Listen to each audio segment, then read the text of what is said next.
Hi, everybody. Dan Illman and Mike Beer, the DRF race of the day for Wednesday, April the 26th, race number 6 at Keeneland. It's a high-level allowance going 5.5 furlongs on the turf. Let's take a look at this field. $130,000 is the purse. Please scan the QR code for race of the day access on mobile with free formulator past performances. The number 10, He's My Honey Badger, is entered main track only. The number 9, Bound for Nowhere, is 2 to 5 on the morning line. He's a multiple graded stakes winner coming back for his 9-year-old campaign. Yeah, listen, I guess fair to say, Dan, that if he can still run anything close to his good race, he's just going to win here. We'll see how much he has left in the tank. It kind of feels like he's tailing off a little bit, but he's still good. Not only is he classy, not only does he have quality speed figures and a love for Keeneland, a multiple winner of the Shakertown, a grade 2 at Keeneland, but he has speed. As we throw up the Timeform US pace projector, Bound for Nowhere, if he breaks, is expected to be on or near the lead. The number 1, Divine Leader, has shown speed on occasion, but certainly doesn't have the class lines of Bound for Nowhere. If Bound for Nowhere gets a great trip up front, it's especially tough for him to be caught. The number 5, Purple Dream, has the fastest late pace rating. He'll need some pace and race luck and might be better on synth. Yeah, I mean, listen, you're correct that if Bound for Nowhere manages to make his way to the early lead here from the outside post, he's probably going to be really, really hard for this field to beat. We'll start things off with the number 1, Divine Leader, who was claimed for $16,000 in his second lifetime start, and he's done very well for these connections, mostly, however, on dirt and on synthetic. He does have a good amount of early speed. He's only raced once previously on the turf. It was an okay effort at Gulfstream back towards the end of 2021. He showed speed and tired that day. I'm expecting him to show speed, but if he has to hook up with the favorite early, he could be in big trouble. Yeah, that's a real problem for this horse. Based on what he's done so far, Dan, I mean, I don't know if you agree with this or not. He just looks like a better dirt horse to me. Even before the one turf race back at the end of 2021 where he ran fine, but he was faster on dirt before that. He's been faster on dirt since then. I don't know. Maybe he'll take to the turf here at a big price and run well, but I'm not betting him. Speaking of big prices, I'm not sure if the 2, Johnny Unleashed, deserves to be 30 to 1 in this race. He's run very well on the turf in the past at Keeneland without winning. He was second in the Shakertown back in 2022. He's been stakes placed at other tracks and other surfaces. He has good tactical speed. His last race was the Shakertown. He didn't run very well. He's getting a little bit of a class relief if you take out Bound for Nowhere.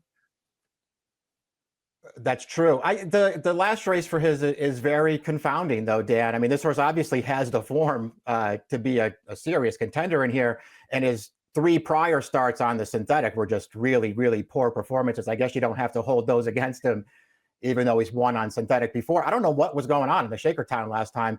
They didn't use any of his speed. He sat at the back on the inside. Even when he was clear in the stretch, his rider didn't really seem to be getting after this horse at all. They just sort of let him finish on his own, and he was no factor in there. It was very strange to me. I'm not sure where he is right now as far as form goes, but his good race gives him a real chance in here.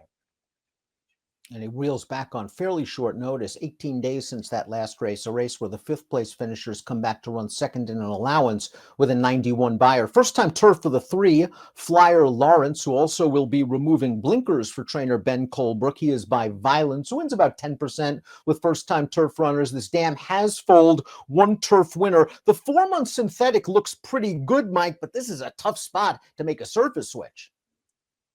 I agree. He's got some upside, I suppose, but he's just going to have to run the race of his life. He's going to have to do it first time on turf. And I don't know about you, Dan. I didn't really find any turf pedigree when I started going through it. The number 4 is Our Shot. He's very lightly raced for trainer John Terranova. He is good on dirt. He's good on turf. He won his turf debut last year on Preakness weekend, I believe, in a first-level allowance race, and he came from way out of it. Then he went to the sidelines for a while, and he returned to this race off of a lengthy layoff at a high-level, second-level allowance at Gulfstream. He is just going to disappear from the screen right now. He has so much work to do, turning into the stretch that you figure, okay, maybe he'll run 4th, get beat a length and 3/4. Instead, he runs 4th, but he is flying at the end of this race to get beat ahead and became one of 3 next out winners when he scored his next race on dirt. Pretty impressive late run that he made there, Dan. And that was after just sort of breaking slowly there off the layoff. So he wound up last. And I mean, came with a really nice late run. I also remember really liking that turf debut at Pimlico, though I know he only won it by a head. I really liked that performance from him. I think this horse's surface, and there's upside here. One of the horses he finished ahead of in the race we just saw, that sixth place finisher, came back to win a stakes race on the turf at Tampa Bay Downs with a 100 Beyer speed figure. Now, this horse was going to be shipped up to Laurel last weekend for one of their stakes races. Of course, the Laurel card was canceled, so this is plan B for Terra Nova, who does like the 4-hour shot a lot. The 5 is Purple Dream. This horse scored last time out at Turfway Park, going 6.5 furlongs on the synthetic. He got a fast pace to attack. He rallied late. While he's okay on turf, I do wonder if this distance is a bit sharp. To me, he's more of a 6.5 to a mile type. That's a fair way to look at him. We'll see if he handles the shorter distance here. I thought his last race was pretty good, Dan, albeit on a different surface. His overall turf form doesn't really do a lot for me. He's got that one win on the grass. It just feels like he beat a terrible field at Indiana that day, around 2 turns. I don't know if this is really going to work for him. I did think his last race was pretty good, though. And the number 6 is Nero. This horse has been around for a while. He's graded stakes placed on dirt back in 2018. He's going to get blinkers. They took the blinkers off for a one-race experiment last time out going down the hill at Santa Anita. It didn't work out very well. He also didn't have a lot of pace to run at in that race, a race where the runner-up would come back to win the San Simeon, a graded stake, with a 102 Beyer. He has a couple of back races that make him interesting, Mike. He is going to come into this race off a little bit of a layoff. Yeah, well, we'll see. He's another horse. I guess he's on the cusp, I guess, of being a major player in here, especially if Bound for Nowhere just isn't the same horse anymore, Dan. I don't know. He's another horse who I feel like he was better on dirt earlier in his career. I understand why they're, trying to make him a turf horse now. I guess he's run okay on this surface, Dan. I can't say that I love any one of his turf performances, though. Infinite is the number 7, like our morning line favorite. This one is trained by Wesley Ward. Infinite was dangled for $25,000 last time out on the all-weather at Turfway off a little bit of a layoff. Ran an okay third. The runner-up came back to win for 40 at Turfway with a 90 Beyer speed figure. I think the hope is turf is a better surface for him, but this is a big step up in class.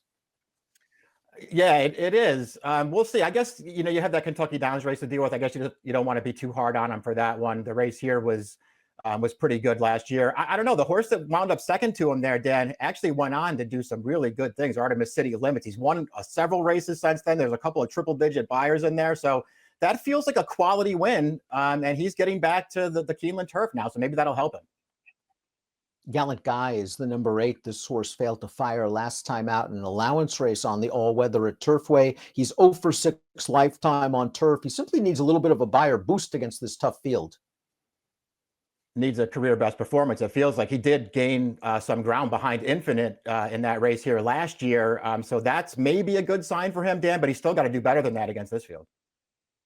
The 9 is Bound for Nowhere. He's 2 to 5 on the morning line. He's making his 9-year-old debut. He closed out his 8-year-old season with a good race as the beaten odds-on favorite in Grade 2 in the Arctic at Woodbine. He didn't break great in that race, but he soon got up to prompt the pace, made a 3-wide bid right into contention here, and he's going to run gamely and finish an okay second behind a dead closer.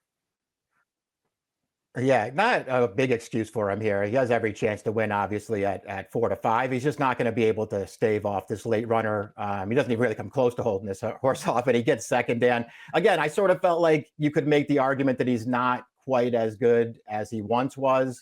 But, Ward's doing the right thing with him here off the left, and they're running him in an allowance race since he broke his maiden. I count 3 allowance races on the turf for this horse. He's won all of them, and he's won them pretty easily. Time for our top selections for the Wednesday DRF race of the day. The 10 He's My Honey Badger is entered main track only.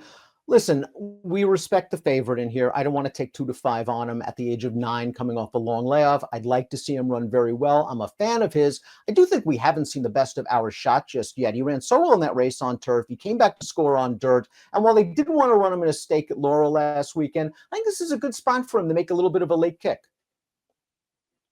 Yeah, I do too. I think this is a really good spot for this horse. I have no interest in betting the favorite in this race. We'll see how he does off the layoff. I'm happy to take a shot against him. I just hope he takes all the money in here. I want to bet the 4.